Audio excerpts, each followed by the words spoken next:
வணக்க மக்களை, சற்று முன் கிடைக்கப்பட்ட மிக முக்கியமான தகவல் ஒன்று வெளியாகி இருக்கிறதா? அதாவது இது ரொம்ப ஓவரா இருக்குங்க. திமுக அதிமுகவை அலையவிட்ட தேமுதிகவா, பிரேமலதாவை சுழற்றிவிட்ட தலைகள் எல்லாம் அதாவது பனையூர் பக்கமா. வாங்க வீடியோவை முழுமையாக்குது. அதாவது சென்னையில் வருகின்ற 2026 முன்னிட்டு தான் திமுக கூட்டணி இறுதி செய்யப்பட்டு வரும் நிலையில்தான் பாஜக அதாவது அதிமுக கூட்டணி அடுத்தடுத்த கட்டத்திற்கெல்லாம் செல்ல முடியாமல் தவித்து வருகிறதா. அதாவது தமிழகத்தில் திமுக பல கூட்டணிகளை கைவித்தாலும் கூட அதிமுக கூட்டணி என்பது பாஜகவை மட்டுமே நிலைநாட்டி வருகிறது தமிழகத்தில். அதனைத் தொடர்ந்துதான் பாமகவுடன் கூட்டணி பேச்சுவார்த்தைகள் நிறைவடைந்த நிலையில்தான் அதாவது போக்கு காட்டி வருகிறதாம். தேமுதிகவுக்கும் மகனுக்கு எம்எல்ஏ சீட், தனக்கு மாநிலங்களவை சீட் என இரு தரப்பிடம் பேச்சுவார்த்தை எல்லாம் நடத்தப்பட்ட ஒரு நிலையில்தான் ஒரு உறுதியான முடிவை இன்னும் தெரிவிக்காமலே இருந்து வருகிறதா. அதிமுகவும் திமுகவும் தேமுதிகவை கலற்றிவிட்ட முடிவுக்கு வந்திருப்பதாக சொல்லப்படுகிறதா. அதாவது தேமுதிக இன்று வரை யாருடன் நாங்கள் கூட்டணி என்பதை அறிவிக்கப்படாத நிலையில்தான் அரசியலிலே பெரும் பரபரப்பெல்லாம் கிளப்பியிருக்கிறதா. அதாவது தனக்கு யார் எம்பி சீட் தருகிறாரோ அவர்களிடம் நாங்கள் எல்லாம் கண்டிப்பாக கூட்டணி வைப்போம் என்று தேமுதிகவின் கட்சியின் பொதுச்செயலாளர் பிரேமலதா விஜயகாந்த் அவர்கள் தெரிவித்திருக்கிறார். இந்நிலையில்தான் 2026 சட்டமன்ற தேர்தல் களம் மெல்ல மெல்ல சூடுபிடிக்க ஆரம்பித்து விட்டதா.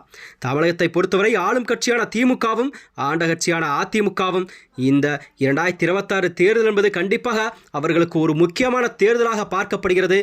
எப்படியாவது வெற்றி பெற வேண்டும் என தீவிரமாக காய் நகர்த்தி வருகிறார்கள். அதாவது திமுக கூட்டணி ஏற்கனவே உறுதி செய்யப்பட்டதுதான். அதில் தொகுதி பங்கீடு மட்டும்தான் மிச்சம் இருக்கிறதாம். காங்கிரஸ், விடுதலை சிறுத்தை கட்சிகள், கம்யூனிஸ்ட் கட்சிகள், மதிமுக இன்னும் சில கட்சிகள்லாம் அந்த கூட்டணி இருந்திருக்கிறது. அதாவது ஆட்சி அதிகாரத்துக்கு பங்குன்ற முழக்கம் லேசாக கேட்க தொடங்கியிருந்தாலும் கூட திமுக தான் இறுதி முடிவுக்கு எடுக்கும். கடந்த ஆண்டு போலவே கூட்டணி கட்சிகளுக்கு தொகுதிகள் ஒதுக்கீடு செய்யப்படலாம் என சொல்லப்படுகிறதா.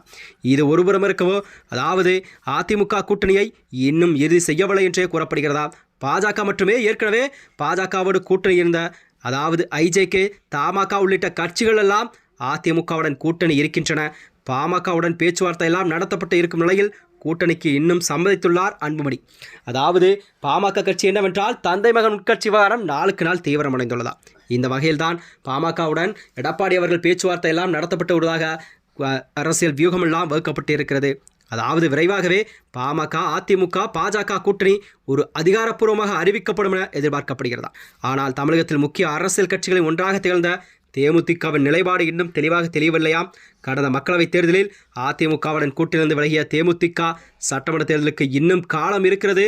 ஜனவரி மாதம் கடலில் 9 நடக்கும் மாநாட்டில்தான் நாங்கள் யாருடன் கூட்டணி என்பதை கண்டிப்பாக அறிவிப்போம் என்று பிரேமலதா விஜயகாந்த் அவர்கள் தெரிவித்ததான் அரசியலிலே ஒரு பரபரப்பெல்லாம் கிளப்பியிருக்கிறதா.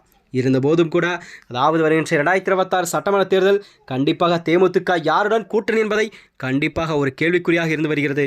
மேலும் இதுபோன்ற வீடியோக்களை தெரிந்து கொள்ள நமது சேனலை மறக்காமல் சப்ஸ்கிரைப் செய்து கொள்ளும். நன்றி, வணக்கம்.